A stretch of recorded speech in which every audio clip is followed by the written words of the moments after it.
So I saw The Furious.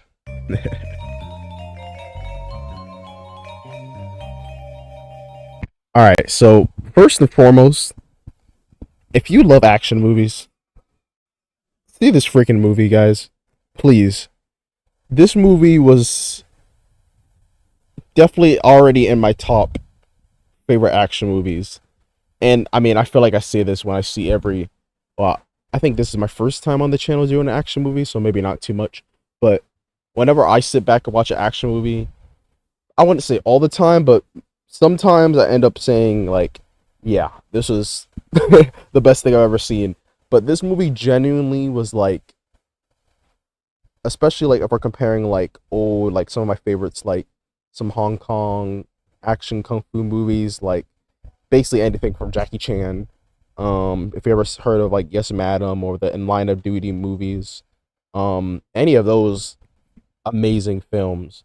Um, I mean, if you know, you know, but this movie just matches up, and it's by like if you ever seen like The Raid or The Raid 2 by that same director. I'm not sure if he did that. I don't think so, but I have to see it soon.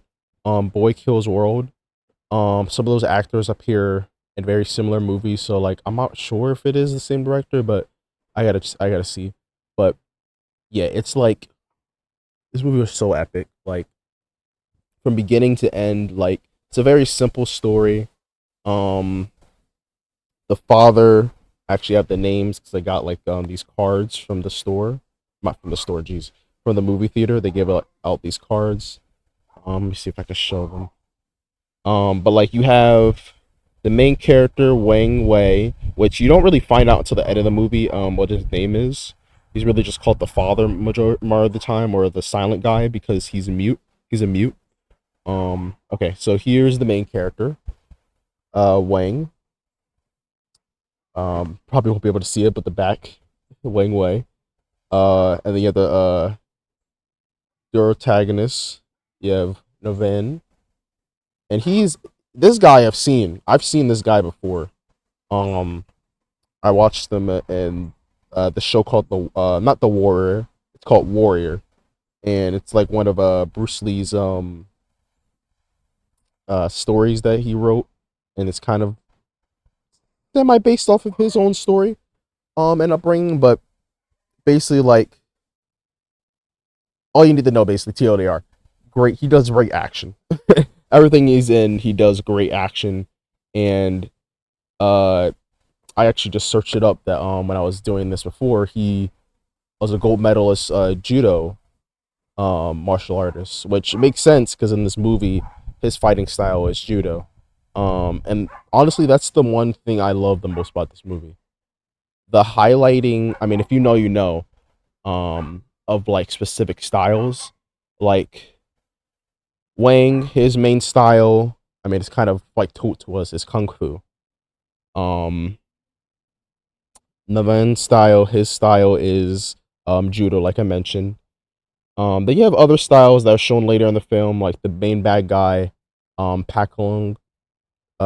His is more of a taekwondo style, and he also uses a little bit of weapons. This guy also uses a lot of weaponry, but it can be a little freestyle as well. And this guy's just all grappling. His name is Ho. He's like a big, not the main antagonist, but he's like one of the antagonists of the movie that like is a bit recurring. He's just a big guy that just doesn't go down. And that's one thing I love about this movie the most. Nobody, everyone takes hits. People go down, but like it takes a while. Like if they get taken down, they won't be in half of the movie, and then they'll come back recovered. So I think it's just like the battle damage. I think this is just a staple of a lot of Hong Kong movies. They do it really well. And this movie is set in like a south, um they say like somewhere in a southeast or southwest, uh, whatever. I think it's southwest Asia, and yeah, just from there it's like just pure action cinema. Um and if you're curious, this movie is in all English technically. If at least at my theater it was. I'm not exactly. I'll look it up during the video. Maybe I'll pop up something, but I'm not exactly sure if it was dubbed because it was very well intertwined. It's not like one of those old films where the dubbing is like so obvious. It looks terrible, but they like intertwined like English and Cantonese, so like kind of hard to tell whether or not it is, in a specific language or not. So I think it is like a multinational. I mean, it is an international film, but like I think it is like a multilingual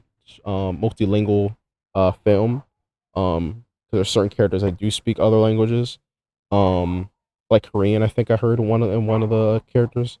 But yeah, it's just the thing with, like, I think obviously with a lot of action movies, there's not really much to spoil in terms of story. The story always stays pretty simple. This movie is no different. Like I said before, Wang loses his kid. Um, Basically, like, the setup is she walks off, believing this one kid needs some help with his family, and she gets let off and trafficked. I don't think that's a word, but she gets trafficked and kidnapped, and essentially like his whole journey is trying to find her. And then alternatively, my other protagonist, um Nevin. Also, you probably noticed if you've ever seen my video, I'm outside and there's another dog that's barking, so I really hope that isn't going to be a bother in the video. I also have my own dog out here. Shut up. Jesus Christ. Maybe I should have done it out here. Um, yeah, it's really hard to distinguish any spoilers without really spoiling the main plot. So basically, like, the protagonist of Van, he's trying to find his wife. His wife was investigating all these kid kidnappings. Um, and essentially, like, his journey is discovering what the disappearance of his wife is. Because as soon as she started like really getting deep into it, she disappeared. I won't say what the reason is until spoilers, but that's all you need to know. Um, and yeah, just the action, so creative, so diverse. There's so well used environments in this movie. Um, Weapons are used well. Like there's scenes where like certain characters stick to their specific style of fighting, and then as soon as they get a weapon, they're like, "Well, this is the ideal weapon," and they start like with Wang, he uses a hammer. Or at least at the start, he gets a hammer, and he doesn't hold back. He'll use that hammer when he needs to, and he'll use it well. Oh my gosh, how embarrassing! I'm gonna cut this out. My fly's open. Um, but yeah, freaking jeez, I just love every part of this movie. I was just immediately just like almost like this the entire movie. Just like I was freaking head over heels for this movie. It's just exactly what I wanted. It's a good reprieve from obsession. I mean, honestly, any horror movie, because I typically watch horror movies, but um every once in a while I love me some good action, so I'm always hopping on that. So yeah, if I non spoilers give this a rating, it's certainly a like 10 out of 10 for me. This movie just blew me away. Um, I'm a sucker when it comes to kids. I always tear up a little bit. So when it came to like the kids being where they were, um, and really getting abused, and I was like, yeah, I just it just felt it. And then like the reuniting of certain characters in the movie, I was like, yeah, that got me. Especially when they started like tearing up. Like they were really acting well in this movie. Um, I don't think there was one actor that didn't do their specific part or role or stereotype they're supposed to play villain wise well. Like you have one character, talk, and he's been in other movies where he always plays um kind of the crazy guy.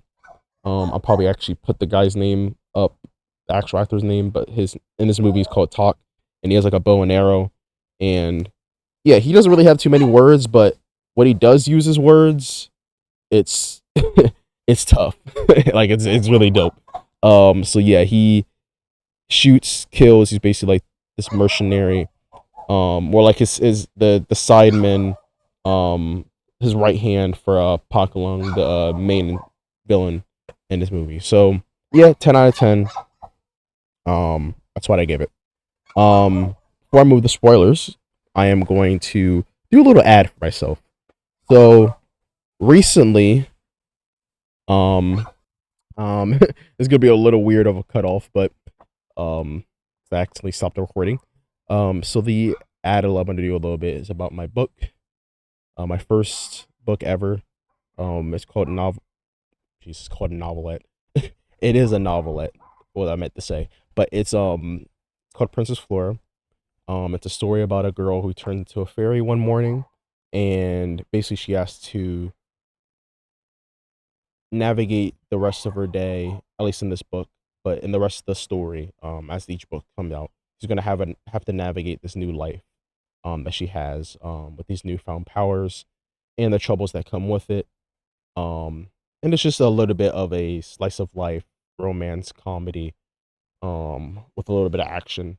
I was inspired by like, I mean, you could probably tell. I don't know why I did it like this. I always forget this is not the camera.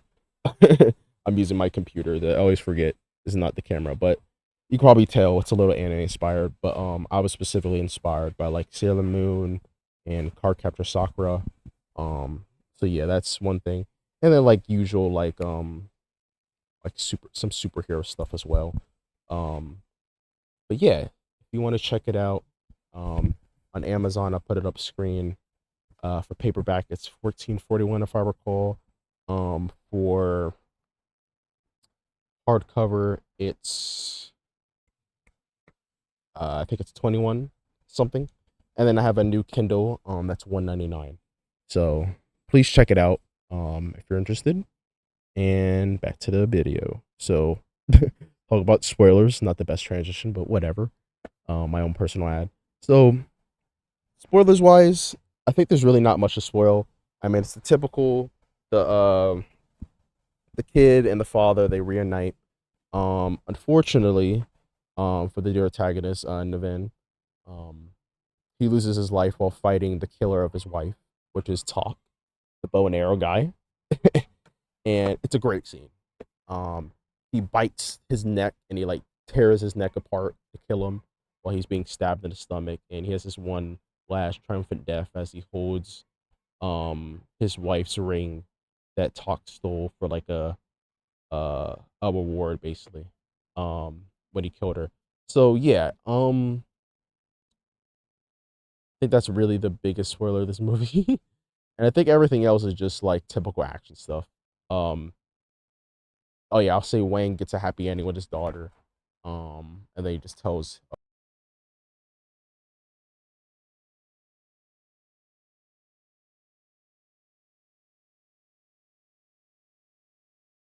daughter, and then he just tells his daughter how him and his wife met.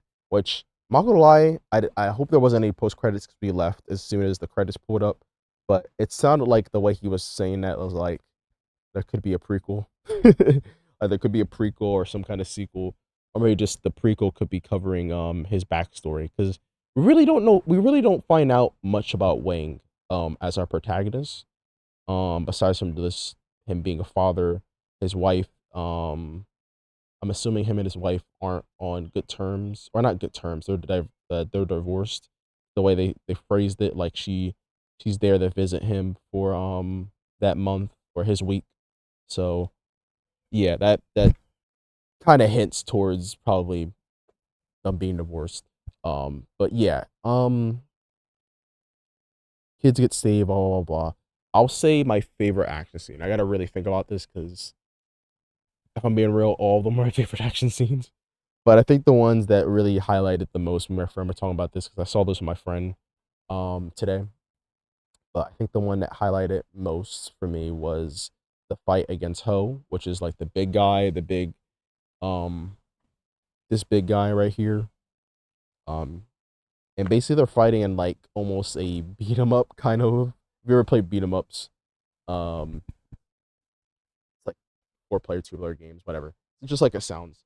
But essentially like they're fighting in this like kind of like area where it's like this freezer, and basically when they kill people, this gang the gang that's trafficking kids, um they ice people that like uh almost said they don't like, people that betray them or people that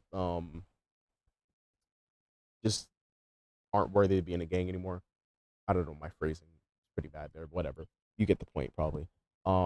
They get iced like literally, like they get. There's like this one guy with an afro, which like took me out completely. I was cracking up.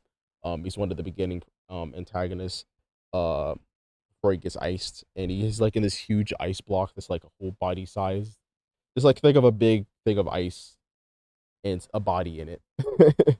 So yeah, so like that's where they're fighting in, and it's like a big like two-stage thing where like they're using the environment and fighting against Ho, specifically referring to our main two protagonists, and they're fighting back and forth because he's a big guy. He's like toweringly tall too.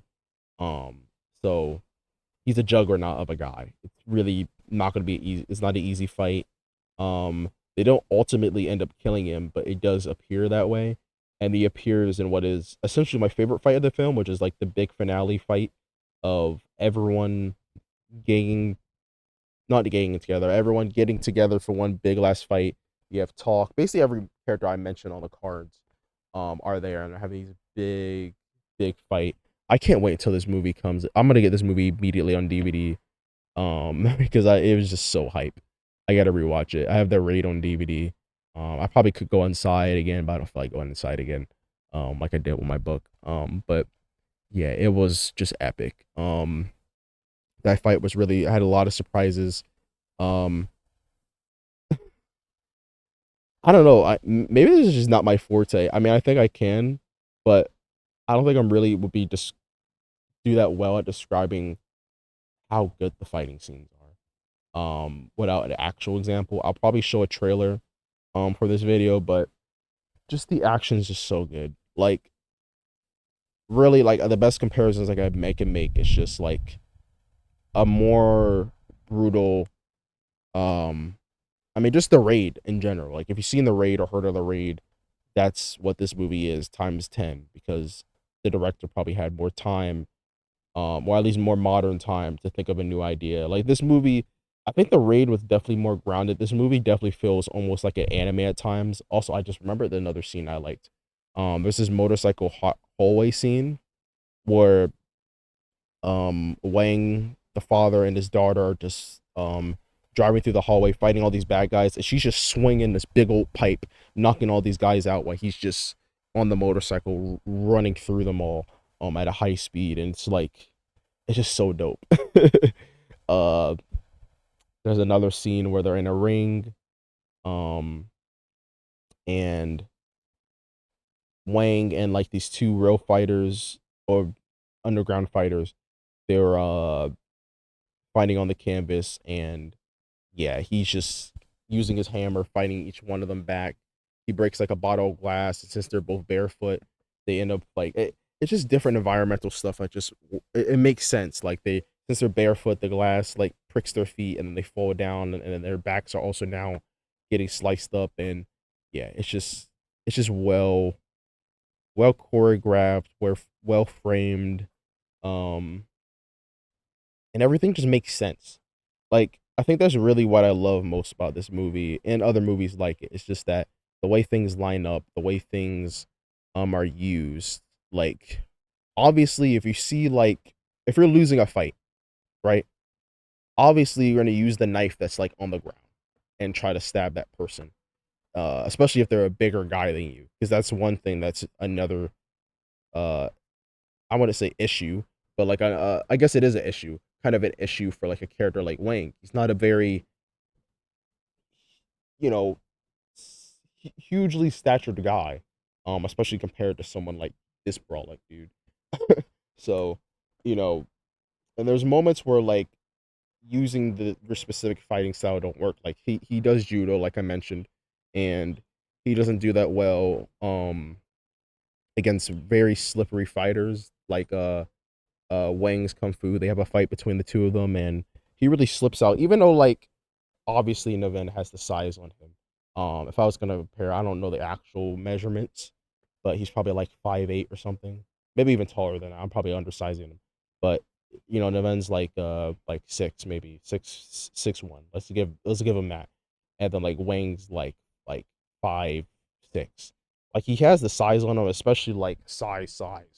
So it's like the kind of thing where like yeah, he has that advantage, but Wang also uses the advantage of his frame. Like he has a smaller frame, so he can slip out of certain grabs, or he could be a little more limble. Um, so yeah, it's just there's so many good scenes in this movie. Again, 10 out of 10 for me. Definitely recommend it. Um, yeah, if I have any other thoughts, I'll give them, but I'll just try to flash what I can on screen and really give examples for this movie that really just wowed me. Definitely see this movie. I don't want to, even in the spoilers, I don't want to spoil anything because, again, with action movies, there's not much story to them. At least certain action movies, like really, really hand to hand combat, combat movies like this, where it's just high octane action the whole time. It's not much story to really go off of. So like the story that really is in this movie is the action. So I would say like definitely keep that in mind, which is why I don't want to spoil that part, especially. Um, yeah, I do love one thing I mentioned last, Wang being a mute, which I think I said before. Um, I think that's really unique because a lot of the time, like, yeah, it makes sense that he can't communicate. So he uses. They actually even say as like a tagline on this card, he doesn't speak. He doesn't need to. Wang Wei lets his hands do the talking. When his daughter is taken, his silence turns deadly. Now, with nothing left to lose, he moves through his enemies with the fury of a storm, precise, relentless, unstoppable. And you know what?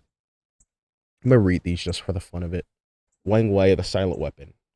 Motivation, a father's fury has no finish line. Weapon of choice, hammer. Signature move, fist of reckoning. These cards are so corny, but I love it. Um, they're very, very fun.